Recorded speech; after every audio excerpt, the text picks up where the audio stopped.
কেউ যদি ভারতের হয়ে সুপারিশ করতে আসে তাকে আগে সপাটে একটা চটকানা মারবেন, তারপরে তার সাথে কথা বলবেন।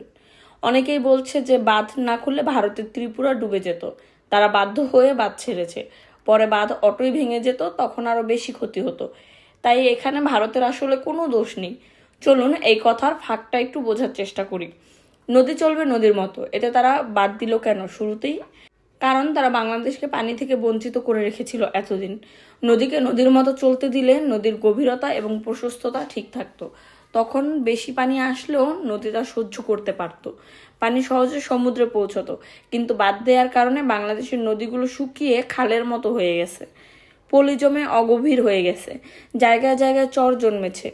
এখন হঠাৎ পানি ছেড়ে দিলে এই অগভীর এবং চিকন নদীগুলো সেই পানি ধারণ করতে পারে না, আর ধারণ করতে না পেরে আশেপাশে সবকিছু ডুবিয়ে দেয়। এবার বুঝেছেন আসল কাহিনী কোথায়?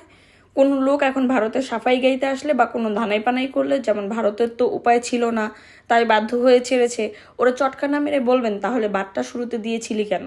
বাংলাদেশের মধ্য দিয়ে প্রায় 405টি নদী প্রবাহিত হচ্ছে। এই নদীগুলোর মধ্যে 57টি হচ্ছে আন্তঃসীমান্ত নদী, যার মধ্যে 3টি হচ্ছে বাংলাদেশ এবং মায়ানমারের মধ্যে অভিন্ন, আর বাকি 54টি হচ্ছে বাংলাদেশ ও ভারতের মধ্যে অভিন্ন, যার মধ্যে 30টি নদীতেই বাদ দেওয়া আছে। এবার বুঝতে পারতেছেন আসল কাহিনী কোথায়?